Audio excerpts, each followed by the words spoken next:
go. We're tearing into Tuesday. It's about to be wheels up on our way to Phoenix. Not quite yet. Today we're talking about return of the rebates, farewell to the Hemi, and hello to Grok. We're going to be Grok today. Grok. I Grok. I drive Cybertruck. I Grok. I Grok. That's kind of the same thing, actually. Yeah, it is. Grok drives a Cybertruck. That's so true. Oh, I can't wait to talk about this one. It's so good, man. I don't know if you were watching all over the socials yesterday, but it was all used car week. There's a ton of people out there from all across the auto industry. They got to celebrate all the dealer nominees for their for their version of their 40 under 40 awards, and we saw a few of the ASOTU kind of community or in and around there all over the stage yesterday. For sure. I saw some ASOTU booth designs at Used Car Week, which is pretty dope. I love it. That I saw that a little Con, set the tone, transferred to Used Car Week. Pretty sweet. Good plan. I also saw they were playing pickleball. What an awesome networking event. Did you see that? Absolutely. Pickleball network event, palm pickleball trees, DJs. And Scottsdale, Arizona go hand in hand like peanut butter and jelly. Good like they were meant for each other. I can't wait. We're gonna have pickleball at ASOTU CON. I love it when other people come up with good ideas. We're like, we're stealing that one. Just take that. Hey, check this out. This showed up. You didn't even see this yet. Oh no. I think I know who sent this, but I don't know yet. I have to verify. But in honor of ASOTU CON 2024 in May. Oh my goodness. Look at that. What even? It's an Orioles jersey. Orioles jersey. I know exactly who sent that. I think I know who sent it. I won't say it. We're going to verify and then say that, but that's pretty dope. I've never had, I thought about this and I'm pretty neutral on feelings about the Orioles. Like we should have just had ASOTU CON in Philly again, just so I could get Phillies jerseys. More jerseys.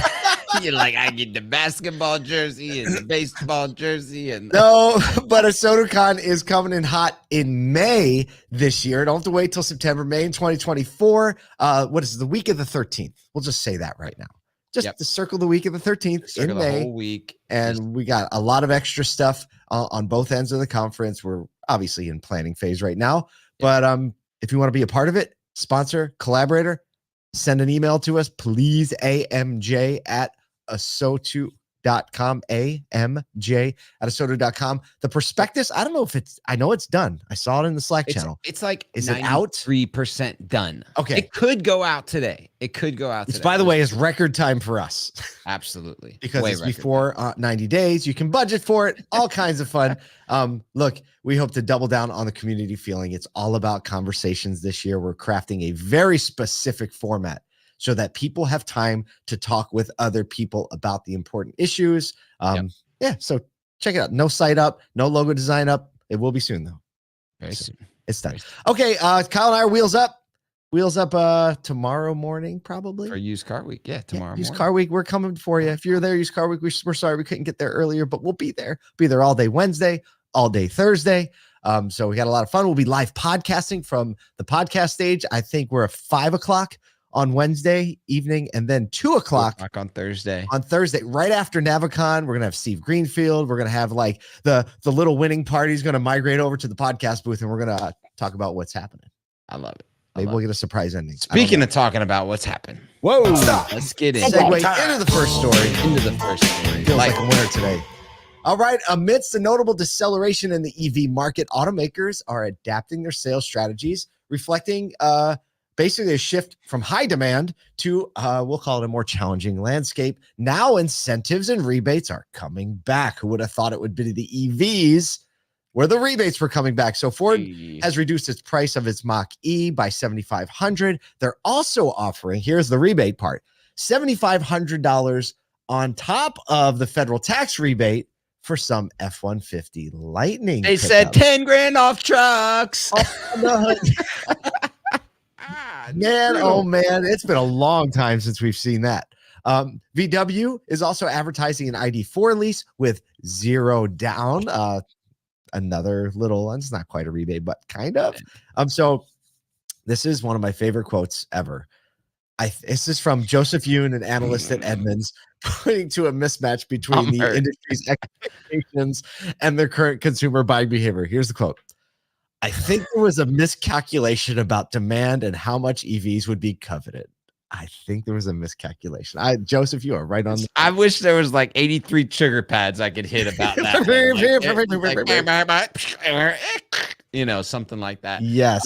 The other one that I saw this morning was GM changed their forecast of manufacturing and delivering 400,000 EVs through 2024. They changed that forecast. They're not committing to that anymore. So like there's just a changing tune. And we all knew this was like, no matter how much you try and manufacture demand, it is always consumers that come up with the demand. It doesn't matter whether demand is high or demand is low. They will change the way that things get manufactured, no matter the product sector. And so we're seeing the reality of that right now. I think it's good that it's happening now. And it's not like, oh, we produced 400,000 of these things. Yeah, good thing they couldn't produce them faster. Right, exactly. But, just dealing with rebates and incentives and how much these things are going to be reduced in price, and then what the volatility of that does to the used car market. We've seen that with Tesla adjusting prices over the years.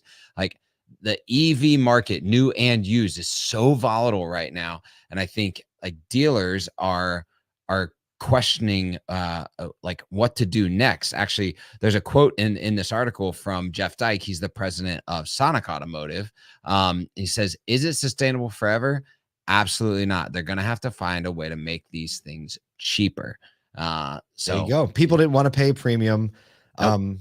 The one thing I really don't like about this is that when the government steps in to artificially inflate demand or push an agenda, private industry is left holding the bag in a lot of senses. So the dealers are probably be in good shape on this, just because the manufacturers are going to be left figuring out what to do with incentives and things like that. And I think it'll equalize.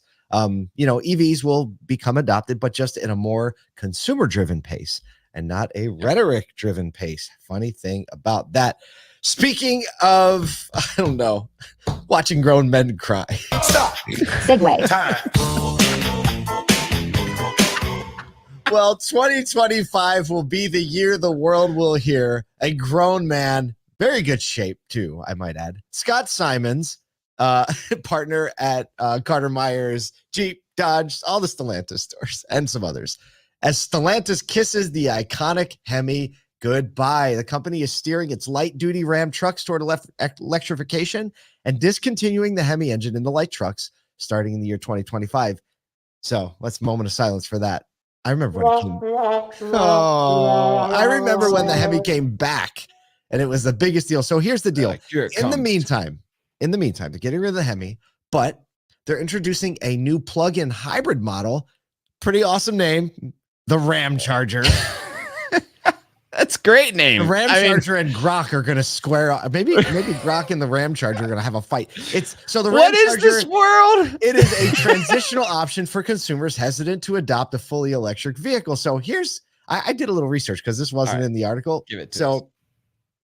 So the Ram Charger's coming out. It's the plug-in hybrid model.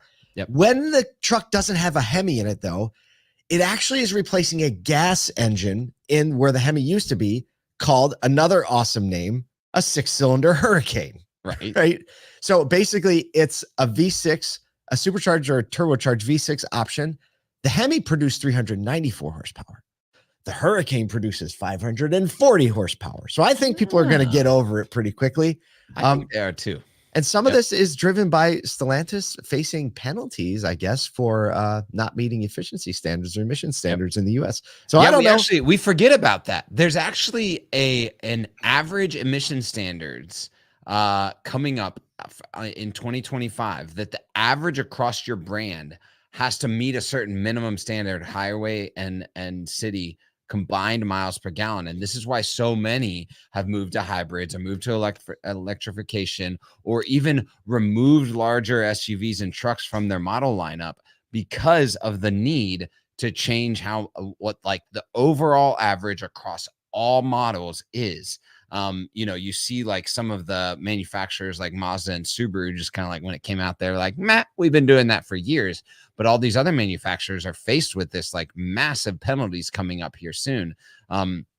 So I get why Stellantis is doing this, because there's a bottom line impact to having that type of vehicle that just guzzles gas. That's right. So Hey, look, a lot of this is changing, but Stellantis, leave it to, the Dodge brand to just come up with some, and the Ram brand to come up with some just awesome, like grunty names to throw into the mix. We'll take it. Speaking of awesome grunty names to throw into the mix.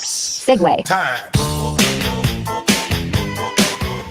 Not to be outdone by OpenAI and all of their announcements, your savant level, overly direct college roommate AI chatbot has finally hit the scene as Elon Musk's new company, XAI, has launched a language model named Grok. Grok boasts a more unfiltered and witty approach to AI interactions, challenging the norms of AI guardrails.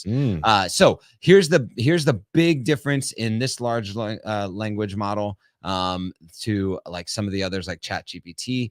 XAI is going to leverage Twitter's real-time data. Twitter, now known as X, obviously. What they want it to do is have fewer restrictions than competing AI models, meaning it's willing to engage in more controversial topics or spicy questions. You may or may not know the guy that's kind of leading the charge here. XAI has indicated that Grok, initially trialed by a select few, is set to expand its user base to those who request access. Additionally, Elon Musk has declared that the X platform, that all X Premium Plus subscribers will gain access immediately to the model. However, XAI has not committed to a public release of any models at this time. This is the big quote. Ready? Musk posted on X, he said, Grok, quote, loves sarcasm. He continued, I have no idea who could have guided it this way. So tongue-in-cheek. He said, Grok is designed to answer questions with a bit of wit and has a rebellious streak. So please don't use it if you hate humor. I think every response should start with Grok think, right? Grok think. Oh, what is this? Think. Grok think this. Like he should just talk in that way. Look, I think we're just I have no idea the level of insanity this is about to deploy on culture. Yeah. Because you think of the speed of which we can develop content and stuff through like GPT and things like that. You're going to throw in like a whole nother layer of sarcasm, humor, off taste. Like people are going to be getting in big trouble, right? Obviously, because how are they going to keep the guardrails on and let it be funny and sarcastic, but also not delve into the world where there's like harm being done, right? And everyone's definition of that varies quite a bit. From a brand play perspective, Elon Musk has just taken his brand and he's just made it AI, and whatever happens, he's going to be in the headlines all the time. This is what I'm going to say is like, this is the play that everybody's going to have to make at some level or another. Yesterday also was OpenAI's big, like they're having these like little developer conferences now. And actually Elon Musk was there. And I'm sure that this announcement coincided with the fact that he was there. He was even quoted saying in the future, basically you'll just decide if you want to work because you won't have to, because you'll be able to have AI automating so many of the tasks that you do on a daily basis. But also now the new release of ChatGPT with their API allows for anyone to customize a GPT model. They're calling it GPTs. So now like you can own a language model for your brand. And that's exactly what he's done on a much larger scale. But this is going to go a lot further and a lot wider. And so you're going to see these little like these large language models kind of popping up that are brand specific. And so you're going to have to be extremely diligent, one, with your own brand as to what data you feed it, but also recognizing that other brands are doing that too. And it's not just this like all safe thing. Comes on the tails of 1 week earlier, President Biden starting to put in some executive orders around AI. And so like all of this is moving extremely fast. And I think any business owner that's not at least attentive to what's going on is going to be left in the dust, because a month from now, everything will have changed. So about going to work or not, there are a lot of industries where AI isn't going to change that for you. I saw an article last week about like the safest positions. Basically, if you do anything, move anything from one place to another, we're in good shape. But yeah, and I don't believe at all there's a world where you wake up and decide whether or not I want to work today. AI, go to work. Grok, go to work for you. Like that's not happening. No, I agree. It's just like this utopic version of technology. Remember when phones were going to do that? When computers were going to do that? You remember the metaverse? The fax NFTs? machine was going to do that. We were going to travel anymore. We were just and the metaverse, we were just going to sit in like these apartments with goggles on all day. Remember all that, everybody? You know what? Something about seeing a couple cycles go through. I can see why people get cynical. Yeah, exactly. Maybe it's just realistic. We're just all going to take the Toyota approach, which is now what I'm calling the measured approach. It's just a new thing. I wonder if Jim Farley's going to want an AI bot now. What would we call it? If Jim Farley had really actually is an AI bot. It should call it like Far Out, right?